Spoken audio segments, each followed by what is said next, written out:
I reserved the table next to my husband's affair dinner, and brought her husband with me. My name is Clara, 41 years old, a lecturer in business administration at a university in Denver. My husband, Lucas, and I had been together for 17 years. To outsiders, we were the perfect couple. A cozy home in the suburbs. 2 stable jobs. Annual vacations like clockwork. But that glossy surface had been cracking for a long time. I just didn't want to see it. That evening, Lucas was in the shower. The sound of water running echoed from the bathroom. A backdrop to something else. A small ping from his phone. Carelessly left on the nightstand. I'd never been the type to check my husband's phone. Trust was something I always protected. But intuition, that vague instinct you only believe when the pain cuts deep enough, pulled me up from my seat. The screen lit up. The notification was chilling in its simplicity. Table for 2 confirmed at Lumiere Friday at 7:30 p.m. Window seat as requested. She love it. I stood frozen. Lumiere was one of the most expensive restaurants in Denver. We had once dreamed of going there for our 10th anniversary. But canceled because he had a work trip. I had never set foot in the place. Yet now Lucas was planning a romantic evening there for someone else. I didn't plan to unlock the phone. But my hand moved before my mind could stop it. The passcode was still our wedding date.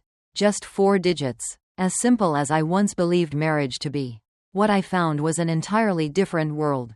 Messages, photos, notes, even full conversations spanning almost a year with someone named Sophie. A young blonde woman who worked in the communications department at the law firm where Lucas was a partner. They chatted daily, no, hourly, about the most intimate little things from morning coffee to the dress she wore at night and photos. Photos from a 2-day work trip to Santa Fe. Sophie curled up in Lucas's arms. His smile so bright I barely recognized the man who once stood by me through the financial crisis in 2008. I still remember how it felt like the air had vanished from the room, replaced by a piercing metallic ringing in my ears. I wanted to throw the phone across the room to scream. But I stood there, knuckles white, heart pounding wildly. Have you seen my blue tie? Lucas called from the bathroom casually, like everything was fine. Like he hadn't just torched our marriage with a dinner reservation. I placed the phone back exactly where it was, burying the eruption inside me. Second drawer, I replied, my voice flat and cold. That night, I lay beside him, back turned to Lucas, listening to his steady breathing while my body stayed taut like a drawn bow. How many times had I told myself his distance was just work stress? How often had I pretended not to notice him avoiding my eyes? Making excuses to come home late, carrying unfamiliar perfume and suspiciously crisp shirts? Now I knew every suspicion. Every gut feeling had been right. And I was no longer the blind wife. The next morning, I still kissed him goodbye like always. Good luck with the Japanese clients this morning, I said, and Lucas nodded, completely unaware that I had already seen the candle-lit dinner plans he made for Sophie on Friday night. Once the door closed behind him, I picked up my phone and called HR at the university. I requested a 3-day leave. I needed time, not to cry, but to prepare. I had spent 17 years being the perfect wife. But now, I was going to be someone else. I sat at the kitchen table, staring into a cup of coffee gone cold, feeling hollow. In less than 12 hours, the world I had trusted had been stripped bare. But instead of collapsing, something else began to take shape inside me. Sharp, calm, and terrifyingly clear. I didn't want a screaming match. I didn't want to be the woman who smashes plates and yells in the kitchen only to be met with pity and another robotic "I'm sorry." No, if Lucas wanted a special night with Sophie, he'd have one, just not the way he imagined. I redoubled Lucas's email. His calendar was meticulous, as if he never expected anyone to find it. 7:30 p.m. Friday. Reservation at Lumiere. Note clearly saying window seat. Soft lighting. Wine pre-arrange. A perfect evening for 2 people with nothing to hide except their spouses. I searched Sophie's name through his firm's employee directory. Sophie Walker, Internal Communications. It took less than 5 minutes to find her social media. Then just one more click. Ethan Walker, Sophie's husband, an executive architect at a major design firm in downtown Denver. He had a warm smile and kind eyes. I didn't know Ethan, but I knew what betrayal felt like. And I thought maybe he should know, too. Of course, I couldn't just call a stranger and say, "Your wife is sneaking around with my husband." I needed a different approach.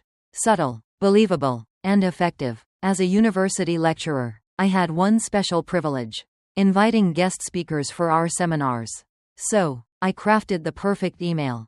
Formal, concise, and completely professional. Dear Mr.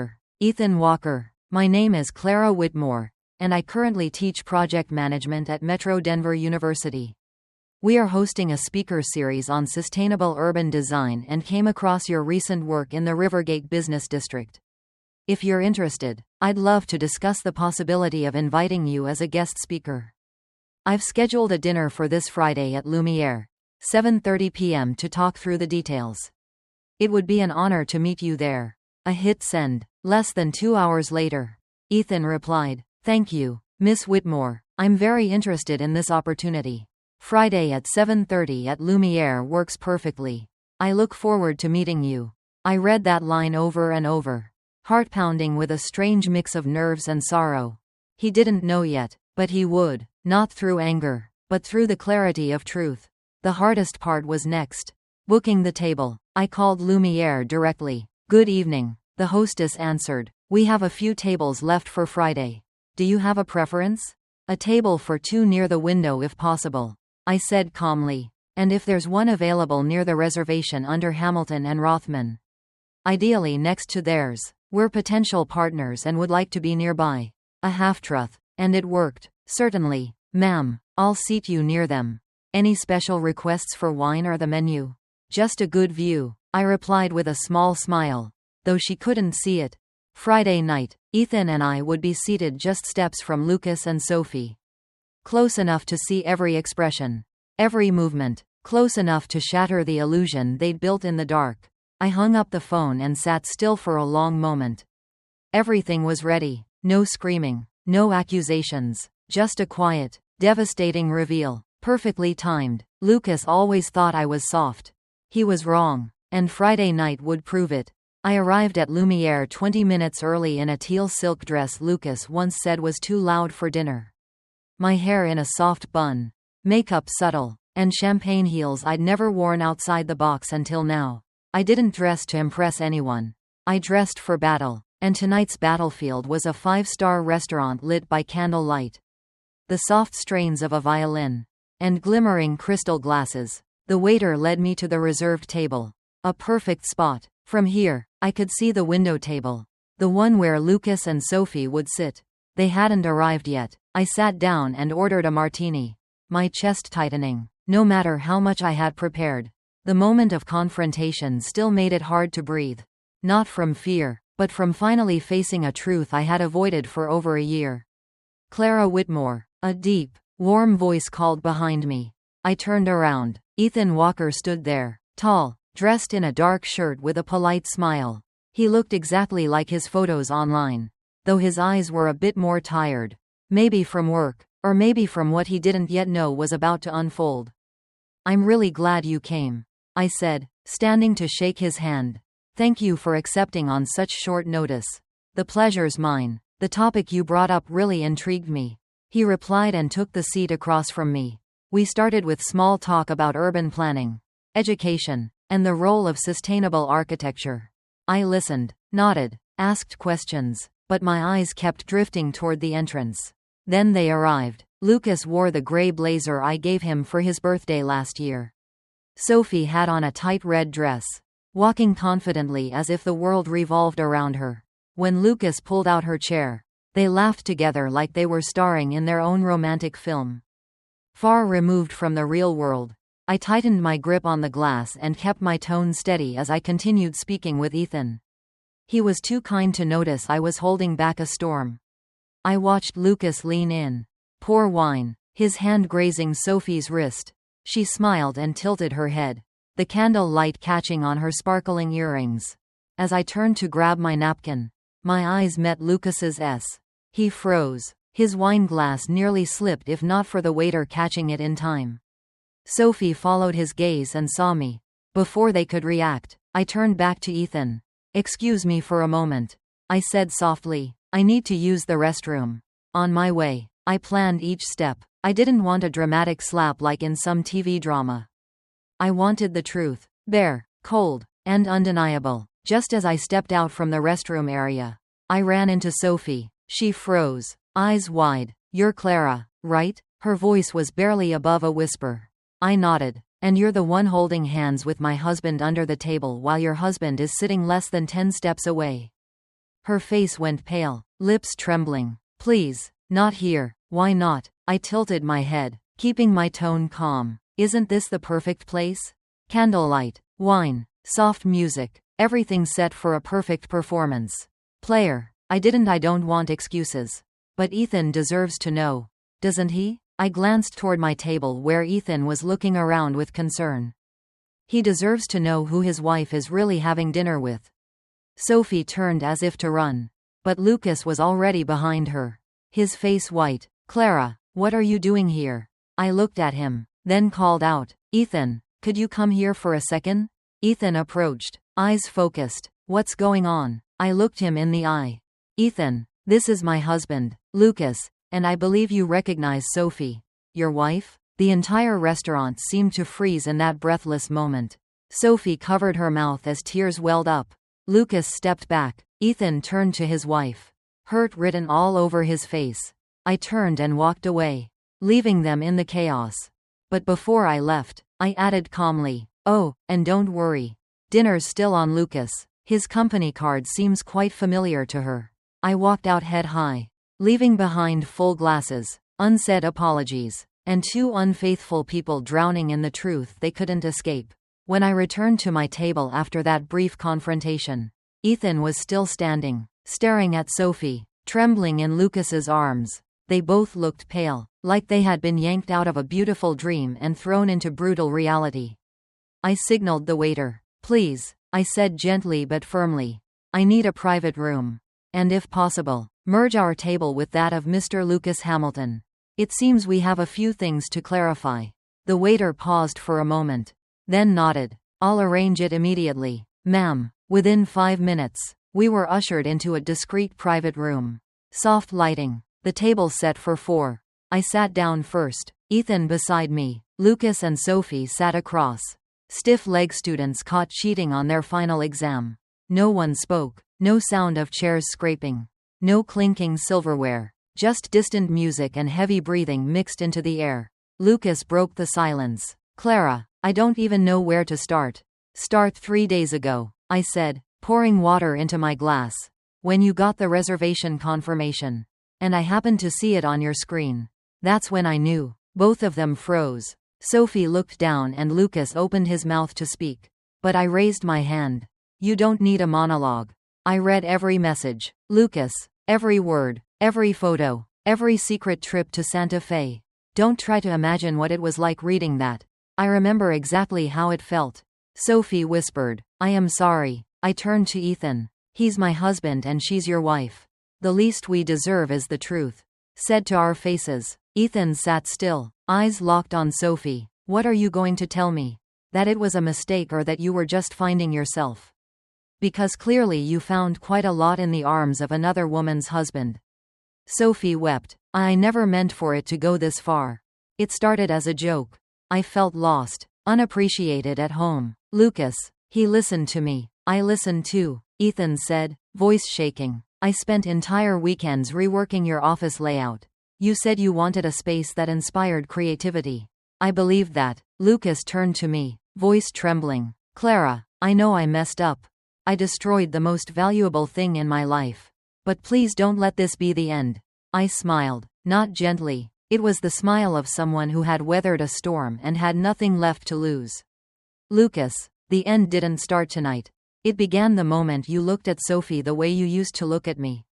That's when you decided that wedding vows were just words, not a commitment. He lowered his head. Sophie turned away, tears falling freely. I pulled a hotel key from my purse and placed it on the table. I'll be staying at the hotel across the street tonight. I already booked it. Nothing surprising. Lucas, you're welcome to go home if you still have the nerve. I'll return Monday morning. It would be best if you weren't there by then. Lucas panicked. Clara, Please don't do this. I'll do anything to fix it. You can't fix a house that's rotten at the foundation. I replied. I used to be the kind of woman who always forgave. But now, I've learned that sometimes forgiveness is just betrayal of yourself. I stood, adjusted my dress, then turned to Ethan. I'm truly sorry you had to find out this way.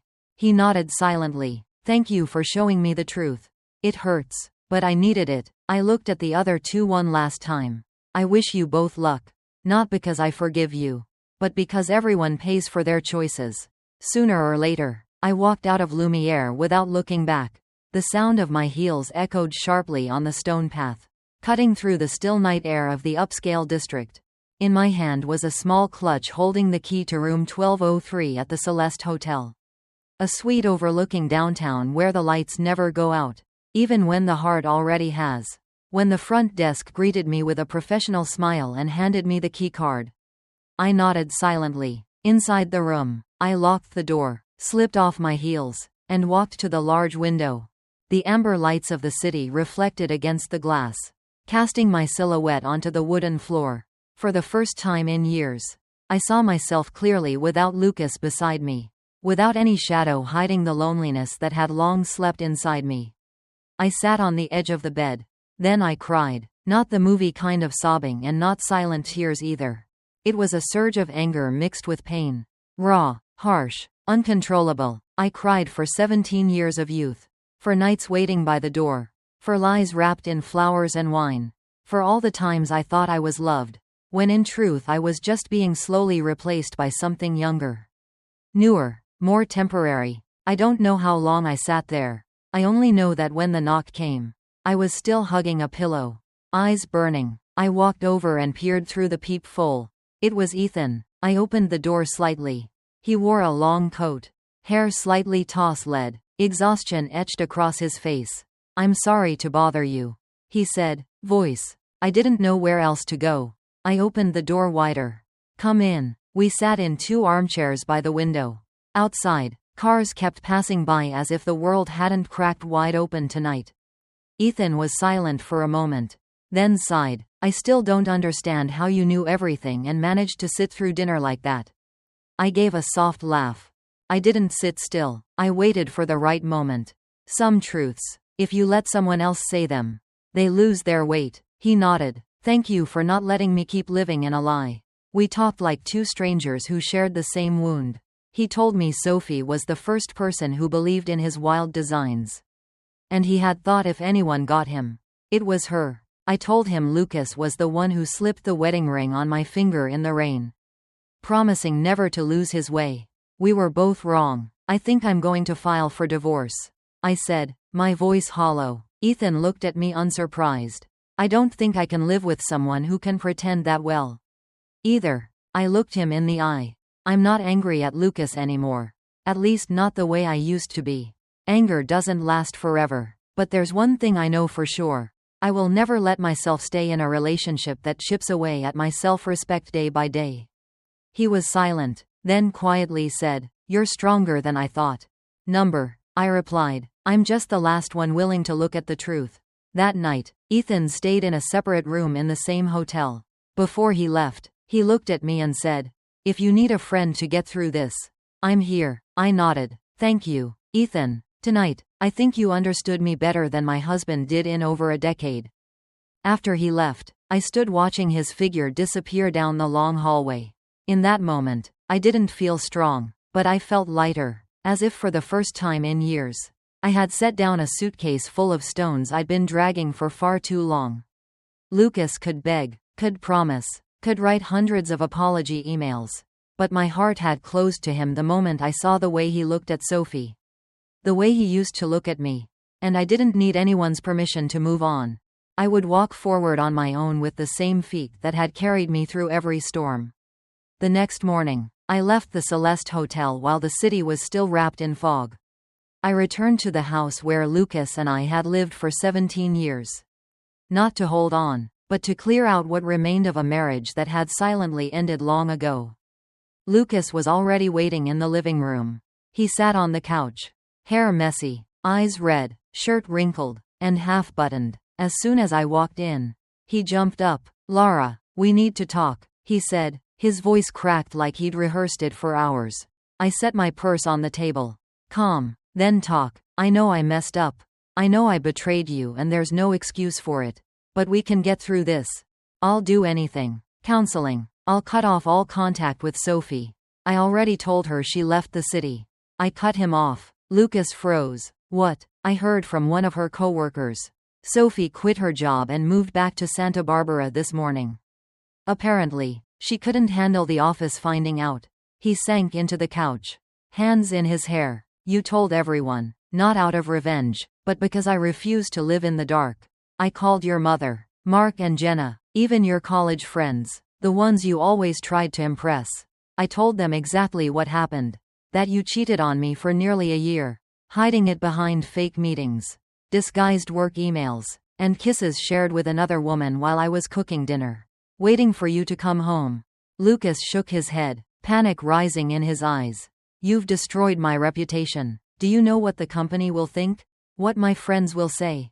I laughed bitterly. You care more about your reputation than your marriage? Then let me remind you. You destroyed it, not me. I just stopped protecting the mask you built. He stepped closer, trying to take my hand. Clara, please don't do this. I love you. I really do. I stepped back. Lucas, love can't survive in the shadows of lies. If you loved me, you wouldn't have called someone else baby while still holding me in your arms at night. He collapsed to the floor, shoulders shaking. She meant nothing. It was a mistake. No, Lucas, it was a series of deliberate choices. You had the chance to stop. Every time you texted her, made a reservation, walked out with a lie on your lips. But you didn't, and now I won't either. His voice cracked. If you leave, you'll ruin my life. No, I said, eyes locked on his. I'll save mine. The following week was filled with Lucas trying everything to win me back. Calls, texts, flowers at work, even a 4-page email detailing his journey to clarity after that dinner. I didn't reply. I'd heard enough apologies in my life. And now I wanted silence to say everything. I hired a lawyer and filed for divorce. 3 weeks later, a close friend happened to see Lucas and Sophie at a cafe in the suburbs. They didn't look radiant anymore. 2 days later, I received his last message. I tried to move on with her. But there's nothing left. She doesn't smile at me anymore and I don't see you in her eyes. I didn't respond. A few days after that, I saw he had deactivated his social media accounts and temporarily stepped down from the board at work for personal reasons. A man who had once lived for appearances was now facing himself with nowhere to hide. Spring came earlier than usual that year. I noticed it one Saturday morning when sunlight poured through the windows of my new apartment, casting warm streaks across the dark wooden floor. I was making coffee when my phone rang. It was Ethan. Coffee at Tanner's? He asked simply. I glanced at the clock. 9:12 I am in. Give me 15 minutes, I replied, smiling. Since that night at Lumiere, Ethan and I, once strangers, now survivors of the same shipwreck, had stayed in touch. First, daily check-in texts, then regular weekend meetups. No pressure, no expectations, just two people who had lost everything, slowly learning how to navigate the world again. That morning, he was waiting at our usual table, notebook open, 2 lattes already ordered. I guessed right, didn't I? He smiled, sliding one toward me. I'm starting to think you're the only one who remembers what I like, I said, taking a sip. Lucas got my coffee order wrong for 17 years. We both laughed, not the painful kind from before, but something lighter, calmer. How have you been? I asked. Officially finalized the divorce last week, Ethan said, nodding as if to confirm it for himself. Sophie didn't say much, just left a short note. I'm sorry for making you lose faith in love. Looked at him. And did you? He thought for a moment, then met my eyes. No, because I'm learning to believe again from scratch. But this time, not in promises, in small, consistent actions. His answer left me quiet. We didn't need to say more. In that silence, I knew we were walking the same path, even if we hadn't named what was growing between us. The next months passed in rare peace. I returned to teaching, enrolled in a weekend photography class, and for the first time lived without the label of being someone's wife. Ethan, besides running his firm, began speaking at my student seminars.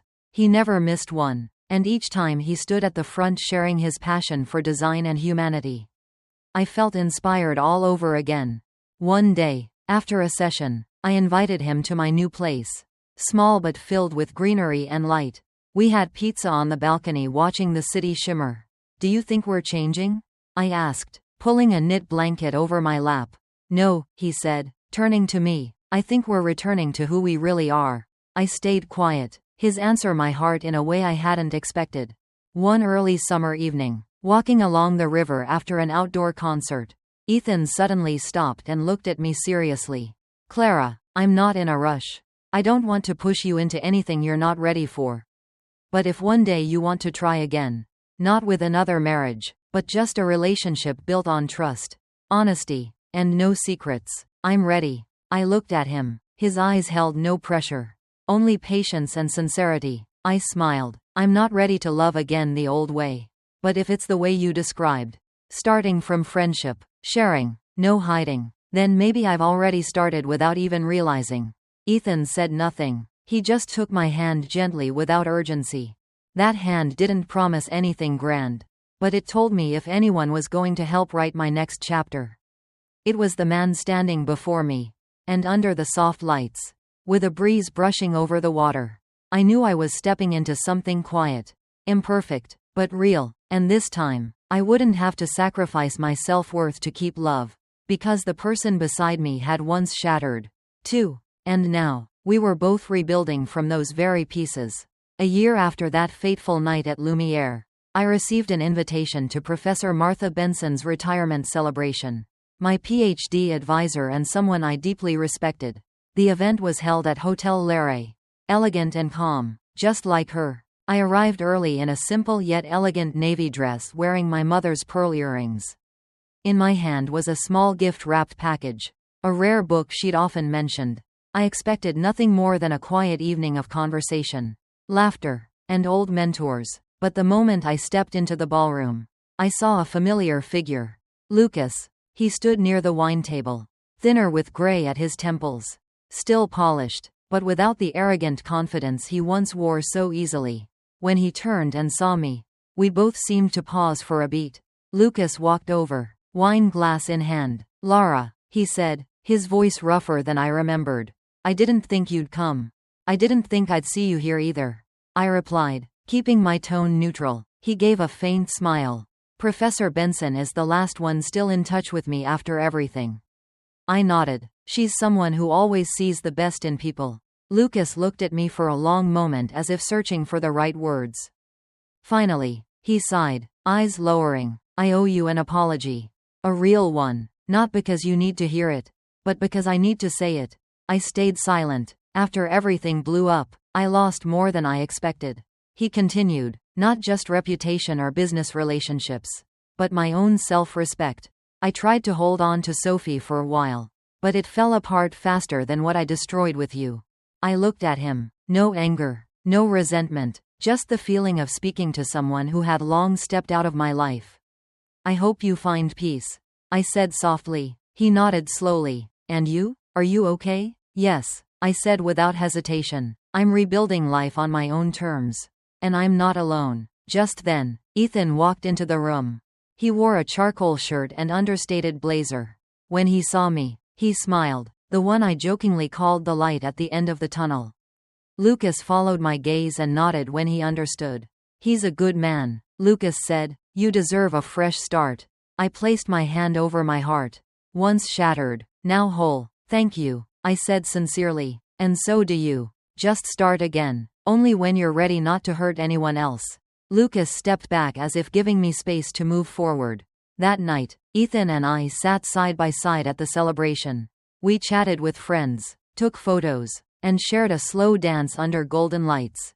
No grand declarations, no scripted future, just the quiet, honest presence of two people who had once fallen apart and were now rebuilding. Not from scratch, but from cracks healed with time and trust.